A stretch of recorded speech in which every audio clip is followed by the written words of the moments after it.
In this video, we'll be taking a look at future analysis to get prepared for the week ahead. If you love the content, please like, subscribe, and leave your thoughts in the comment section down below. If you're interested in learning to trade Forex like professional, check out our complete Forex trading course on Udemy. I have the link attached in the description below as well. Without further ado, we'll be starting with the gold chart on a 1 hour time frame. So last week, we started with the 6 hours time frame. We talked about the possibility of price going lower after a breakthrough our 200 moving average on the 6 hours time frame. So I'm just going to do a quick recap. So on the 6 hours time frame, we had our moving averages, right? And we anticipated a further move to the downside. But before that, we talked about how we could wait for some sort of confirmation before going short. And that confirmation was waiting for price to come into this area of value, which is the moving average, reverse down after a retest, right, going lower. So this would have been our confirmation to go short, but that didn't happen. The other part took hold, where we had a bounce off of this area of value, which was a support level, right, tracking the previous lows over here. Now we had a move to the upside, now currently trading above the moving average on the 6 hours time frame, right? So right now the structure of the market has changed a bit because it looks more bullish than bearish right now. So which means we have to reevaluate what we can see on the chart and see how we can take advantage of the price action we can see on the chart. Right now it doesn't look like a bearish opportunity anymore compared to what we had over here last week, right? Market still looks bullish because we're still tracking this moving average on the higher time frame, price rating higher highs and higher lows. But right now we seem to be ranging within these price levels, right? So this is what I want to focus on today. So this range. So what do we do within this range, right? So going back down to, I'm just going to get rid of this moving average for now. Going back down to the 2 hours time frame, you can clearly see that, you can clearly see that we bounced up this area of value, which is an area of support. Now there's no saying that price wouldn't come back down, because markets can be crazy. Price could easily, very easily, come back down into this moving average, consolidate a little, then break into this price level before maybe we see a bounce up, or even a break to the lower bound of break below the support level, right? This area of value, aiming for lower price targets, right?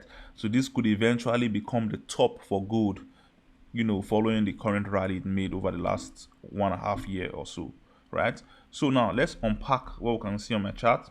So the first case scenario, so bullish case scenario, would be marking out this area of value, so an area of resistance over here, one over here.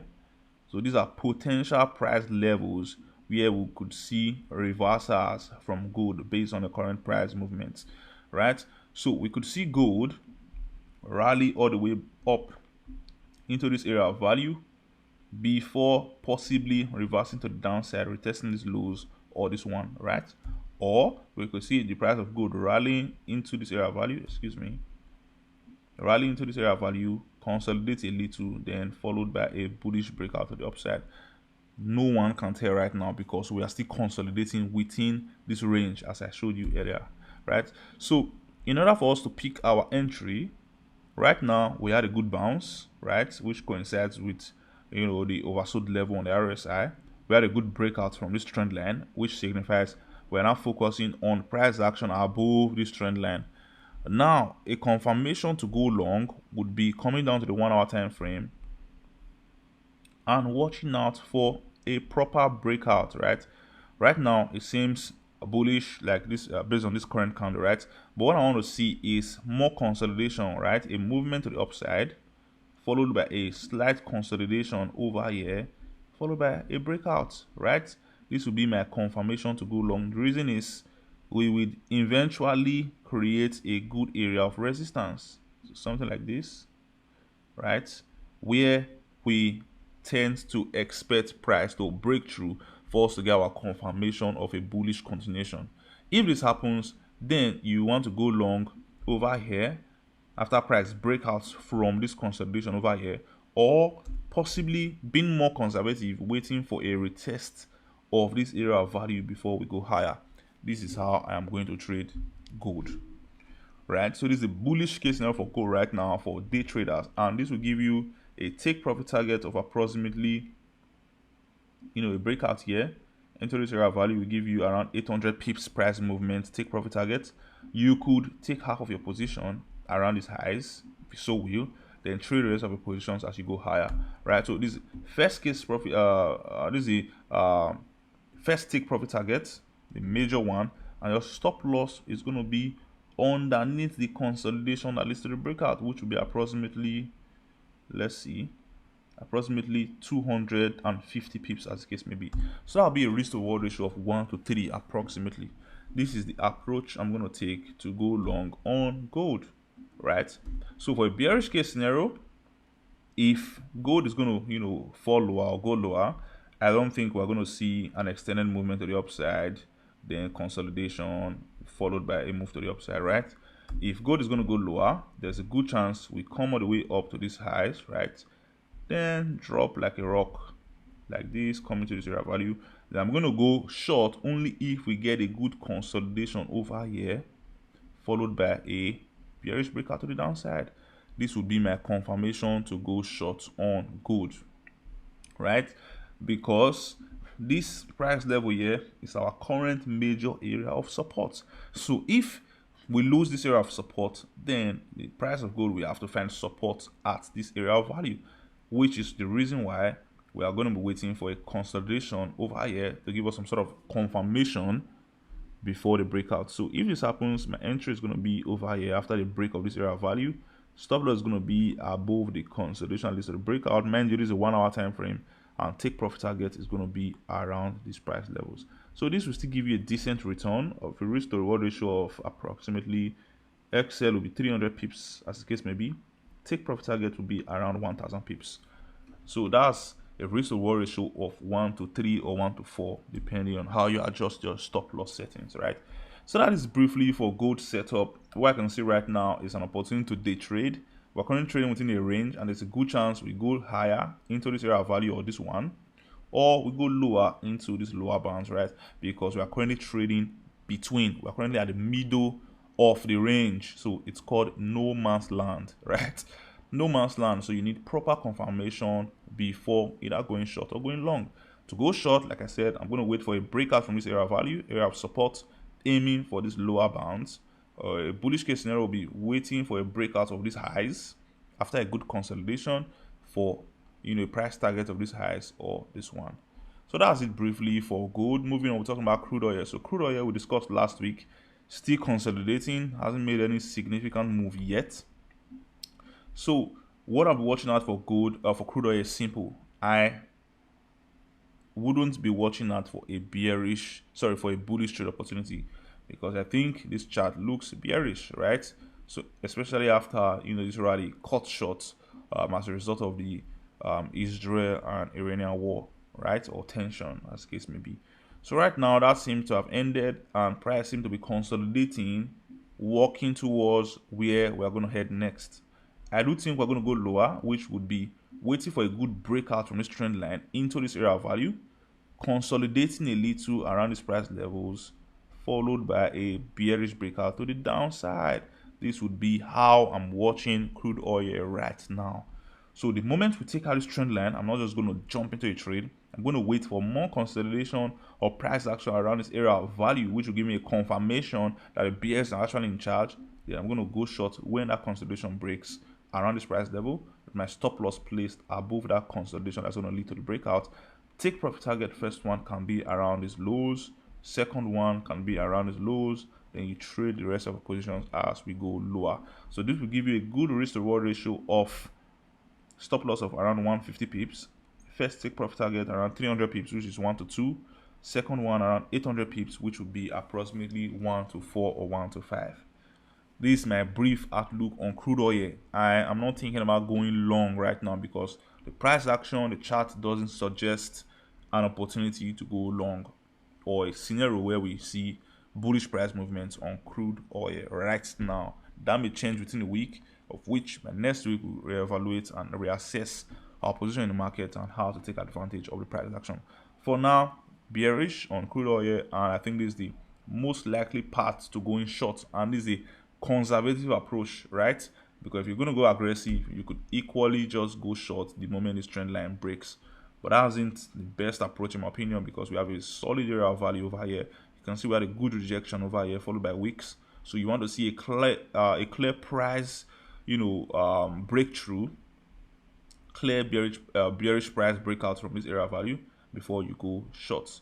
That's it briefly for crude oil. And lastly, we're going to be talking about USD-CAD. Meanwhile, the crude oil we just discussed on the 4 hours time frame. So you want to watch out for all these on the 1 hour time frame to get better entry, right?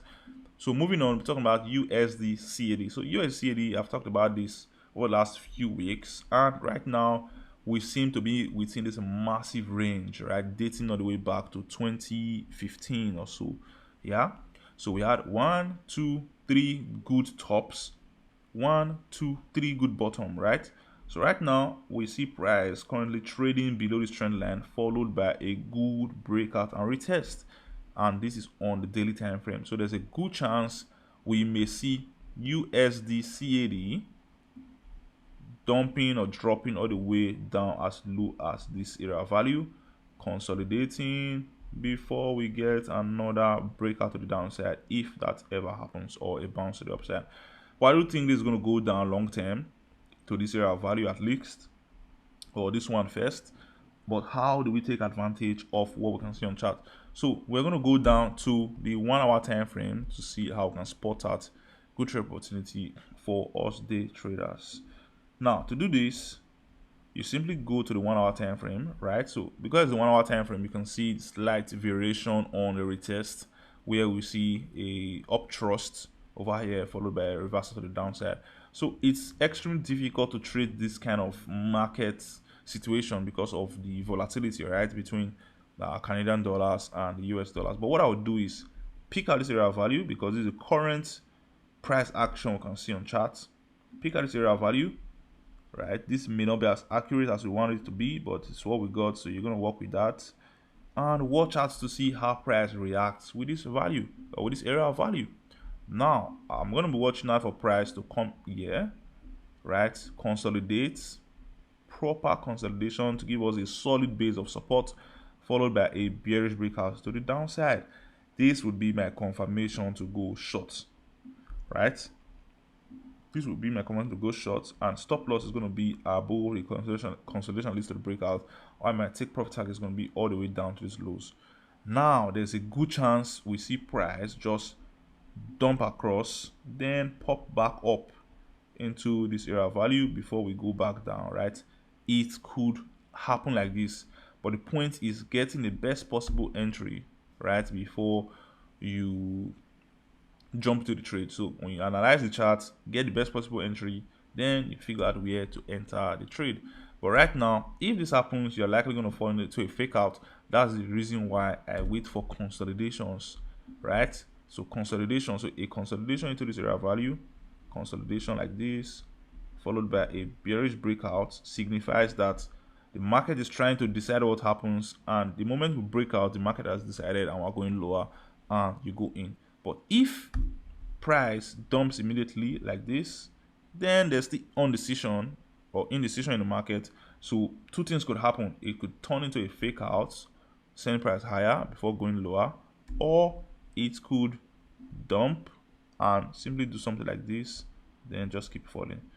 Now this is a 50-50 trade opportunity, but waiting for a good consolidation around this area of value before jumping in is the best possible trade opportunity in my opinion. Something else you could do is pull up the moving average, right? Then go to the higher time frame. So let's say 4 hours time frame, for example. So this is 200 moving average, and you can see clearly that price has tracked this moving average as an area of resistance. Over here, it's consolidated on the moving average as an area of resistance. You can see the dump all the way down to the downside. Over here again, it acted as a resistance, dump to the downside. So you could watch out for something similar to see if price comes back into this area of value, right, which is the moving average, then get rejected. That could be your immediate confirmation to go short for lower price target. So this will be entering a bit early if this logic of the moving average as an area of resistance holds true, right? But there's no guarantee that it does, but it's just an another layer of security before you jump your trades like this. So by then, markets could have retraced to this price level. So the moving average could have come all the way down to these price levels, which will give you a clean sort of a descending triangle pattern, merging it with this area of support. So that's it for me, guys. I don't see any reason why you want to go long. So the only reason why you will go long is if, the only reason why you think about going long is if we do get a good price bounce. So let's say we get a good bounce coming into this area of value, retest, then break through the 200 moving average to the upside, followed by a retest. Then this is when you start to consider going long on USD-CAD. I don't think this is going to happen. It only happens if the DXY gets stronger, which in my opinion right now it's getting weaker, and you can see that when you review the DXY chart. So this is DXY chart on the 4 hours time frame, and you can see we've lost this area of support, currently trading down with a lower low, and you can see the moving average is being tracked as an area of resistance currently. So that's it for me this week, guys. If you have questions, leave your questions in the comment section down below. And if you're interested in learning to read Forex like professional, check out our complete Forex trading course on Udemy. I have the link attached in the description as well. But that's it for me, guys. See you next week.